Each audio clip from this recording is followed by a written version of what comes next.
60 seconds in a minute, 60 minutes in an hour, and 24 hours in a day. 403,200 minutes the average baby takes to develop in the womb. In the UK, the average human being is alive for 709,560 hours. It's been 1,852 days since my dad died. 1,560 since my grandfather passed. And 1,192 days since my cousin Evan sadly lost his life. They say time heals, but we also hear that time flies. Time doesn't sound as if it has much time, if you ask me. Especially as we're often reminded that time doesn't stop for anyone. So it makes me wonder, would that be the same for a life that is no longer? We're comforted by the idea of an afterlife, to be reunited with our loved ones that we miss so dearly. But if I'm honest, the thought lingers. What if I weren't to see them again? What becomes of a life that is no longer? One thing I can say for sure is that memories are ours to keep. Almost superhero-like powers allow us to travel through space and time, through pictures, videos, reliving scenes in our mind, and often able to smell the air as if we were there again. Love, a feeling indescribable, warms the heart, here with us now and forever. I feel the most important gift from a life that is no longer are lessons. Great minds of the past still here today, helping shape the world that we see. I'm talking millions of individuals like me and you that have came before us, each contributing immensely to build the world that we see today, whether big or small. Earlier I mentioned 3 individuals that contributed so much to my own life. They gave a lot when they were here, and even more now they've passed.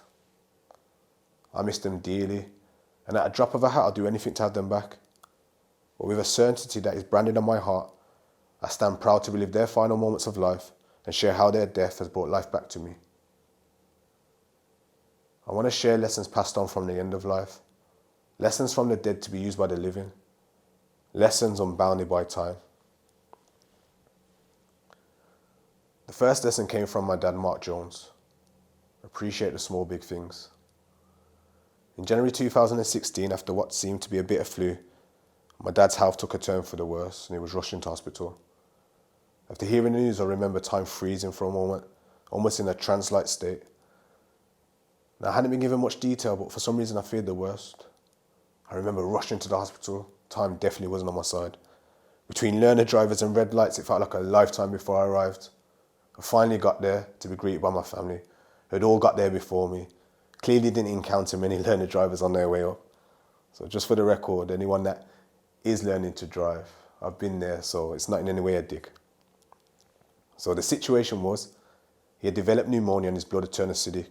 He was at real risk of cardiac arrest. For that reason, they decided they were going to place him in an induced coma. My dad spent 100 days in intensive care. Now what's handy for the lesson is that the nurses kept a diary those days. And I'm going to share some of those moments that granted me the lesson, appreciate the small, big things. Day 21, my dad was woken up. But because he was struggling to breathe, he had to have a tube inserted into a hole into his neck. Painful to look at, but it was what was keeping him alive. And I'm sure you can imagine the joy I felt being able to see him awake after fearing the worst. The problem we had, because of this tube, he couldn't speak. He had a million questions, but no way of asking them. So, after a lot of failed attempts and a lot of frustration, we found a new way to communicate. Through hand gestures and my poor lip reading skills. Something they're not always perfect, and often creating fits of laughter because how far away I was from what he was saying. Oh, you love me, Dad. When in actual fact he was saying, I want to watch the TV. Something small, but it was appreciated. Day 75, I receive a call from the nurse. Jordan, I've got some amazing news. Go on, what is it? Your dad's had a wee. It was my dad's first time being able to pass urine by himself since arriving to the hospital. Now, I know it doesn't sound like a lot, but it was amazing news. I remember visiting him that evening, high-fiving the nurse as I walked in, giving him that biggest hug ever. That smile on his face, that sense of achievement was there for all to see. Again, something small, but it was appreciated. Day 98.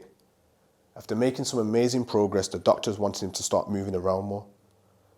We decided we were going to try and get him outside. Still attached to the life support machine, but we found a way. Well, my daddy had other ideas, very stubborn man. He actually pretended he was asleep when I arrived so we didn't have to go outside. For a man that hadn't seen daylight for 98 days, he was adamant. So, after a bit of skillful negotiation, which included emotional blackmail, he finally woke up from his pretend sleep. We got him in a chair and off we journeyed through the ward. Every nurse we passed beamed joy. We finally got there, to the fire exit of the ward. We opened the doors, freezing cold and rain. I kid you not, we spent 5 seconds outside, look at each other, burst out laughing and hurry back in. As I left my dad that day, which unknown to me would be the last day I saw him alive, that smile on his face will forever be one of my fondest memories of my dad. Something so small, but so big. And that's why I present you the first lesson from the dead, Mark Jones. Appreciate the small, big things. The second lesson came from my granddad, Reg Durant. Be proud of the life you live. This lesson again was given to me at the end of life. My granddad had battled lung cancer for around 9 months, and after some difficulties at home, he was rushed into hospital and immediately placed onto the intensive care ward. It was actually the same ward where my dad had passed away in. The nurses visibly taken back by my arrival, but so warm and welcoming to me and my family. The doctor sat us down with my granddad present and delivered the news. It was unlikely that my granddad would live longer than 48 hours. My nana and my mum immediately burst into tears. Yet my granddad didn't move. I sat there watching him process the news of his death. His life had been given an expiry date, his hands clasped together and his thumbs rotating over one another. After a few minutes, he looks up and he says, "Jordan, go to the shop and get me some boxers. If I'm dying, I'm not doing it with everything on show." My nan and mum immediately stopped crying. I think they were shocked by his response to the news. But then again, my granddad would wear a hat and a suit everywhere he went, so why should now be any different? I replied, "No problem," and immediately set off with my very first glimpse of the lesson. Be proud of the life you live. After the arrival of his boxers, my granddad seemed ready. But there was a predicament. My auntie, his daughter, had been on holiday in Malta, and after hearing the news was able to source an emergency flight back home. The problem was she wouldn't arrive until late the next evening. My auntie would be devastated not to see my granddad before he passed. But my granddad seemed ready. His face covered by an extremely tight mask, you could see the discomfort in his eyes. I was given the job of informing him about my auntie's attempts in returning to see him. I meekly approached him, took a deep breath, and I said, "Look, Granddad, Auntie's been able to get a flight home, but she ain't going to be here until tomorrow evening. So you're going to have to postpone your death until she arrives." He smiled, held out his hand and held onto mine. He said, "Of course." I believed him. There was something so calming about him. Here he was on the brink of death, but still had the strength and courage to hold on that little longer so he could see his daughter one last time. That was a proud man. Proud of his achievements, proud of the family he'd created, and willing to sacrifice his own comfort for his love of others. Be proud of the life you live. The time had arrived. My granddad had his boxers and his family. He was ready. The nurse was preparing my granddad as we all sat beside him crying silently. The nurse, who happened to be the same nurse that oversaw my dad's final moments, gave him a bit of pain relief to provide him a moment of comfort as he eased into an eternal sleep. You could see him slowly leaving when my cousin hysterically shouted, "No, Grandad, you can't leave me." My granddad awoke from his death. He looked up and said, "It's okay. It's my time to go to sleep." He opened his arms, my cousin collapsing his head onto his chest. My granddad rubbing his head and he whispered, "I'm proud of you." He died minutes later.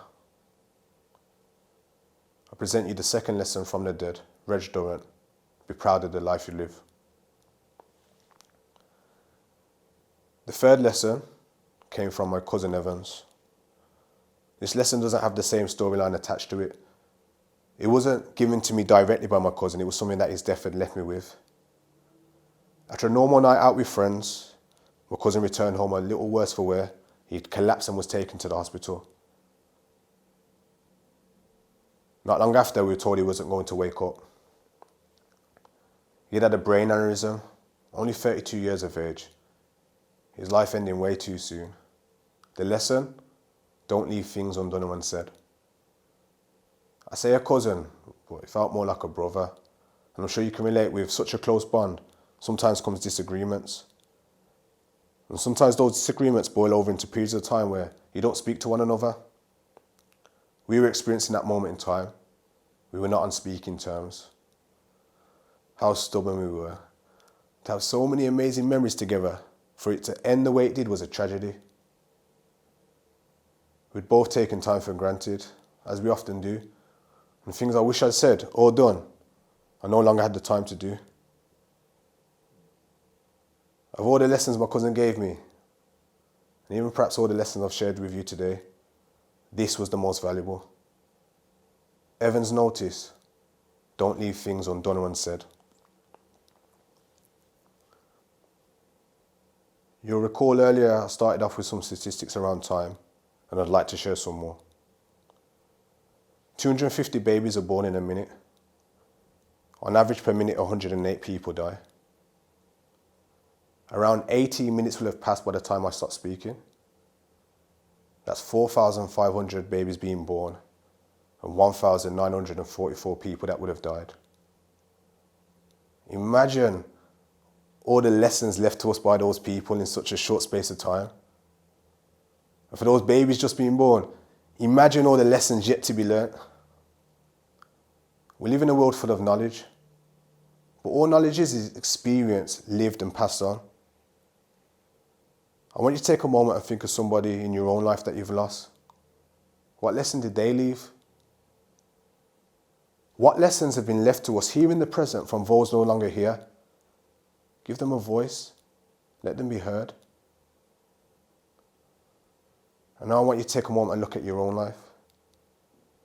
If there could be one lesson you leave this world, what would it be? What is it that you want to pass on? What do you want to teach? It doesn't even have to be anything out of the ordinary. It could be to smile more, or even that it's okay to cry. The lessons left to me were like silent whispers. How easy they could have been overlooked amongst the grief and sorrow. Appreciate the small, big things. Be proud of the life you live. Don't leave things undone or unsaid. But I found them and have changed my life. I encourage you to try and find the lessons that may have been passed to you and share them as I have done today. Don't let the end of life mean the end of impact. Don't let time define what you can learn or teach someone else. Don't let the end of time mean the end of you. So I think if there was one lesson that I would like to leave you all with, it would probably be nice to learn as drivers. Thank you so much for listening to me today.